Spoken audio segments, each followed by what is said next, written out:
Hi friends, cycle എടുത്തൊരു ചായ കുടിക്കാമാണ്. ചെറിയ ചാറ്റൽ മഴയുണ്ട്. ഏറെ കടിച്ചിട്ട് വീട്ടിൽ നിന്ന് ഇറങ്ങി. നമുക്ക് നല്ല ആരോഗ്യാവസ്ഥയിൽ ഇരിക്കാനായിട്ട് ശരീരത്തിൽ വിറ്റാമിൻസ് ഒപ്റ്റിമൽ ലെവലിൽ ഉണ്ടാവണം. വിറ്റാമിൻ ഡി ആണ് കൂട്ടത്തിൽ രാജാവ്. വിറ്റാമിൻ ഡി ഇല്ലെങ്കിൽ ഒരുപാട് ആരോഗ്യ പ്രശ്നം ഉണ്ടാവും. അത് മാത്രമല്ല, കാൽഷ്യം ശരീരം അബ്സോർബ് ചെയ്യില്ല. വിറ്റാമിൻ ഡി ശരീരത്തിൽ ആവശ്യത്തിന് ഇല്ലെങ്കിൽ കാൽഷ്യം അബ്സോർബ് ചെയ്യാണ്ടായി കഴിഞ്ഞാൽ എല്ലുകൾക്ക് ബലക്ഷയം വരും, മുട്ടിനൊക്കെ ഇഞ്ചുറി വരാനായിട്ടുള്ള സാധ്യതയുണ്ട്. അതുകൊണ്ട് വിറ്റാമിൻ ഡി കൃത്യമായിട്ട് ട്രാക്ക് ചെയ്യണമെന്ന് ഞാൻ പറയില്ല. ട്രാക്ക് ചെയ്യാനായിട്ട് 800 മുതൽ 1000 രൂപ വരെ ബ്ലഡ് ടെസ്റ്റിന് വരും.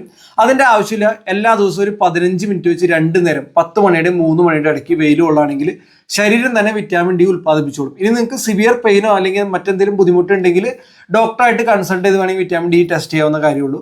അതല്ലാതെ ചെയ്യേണ്ട കാര്യങ്ങളാണ് ഞാൻ പറഞ്ഞത്. ഞാൻ അങ്ങനെ കരയാമ്പറമ്പത്ത് ചായ കുടിക്കാൻ എത്തി.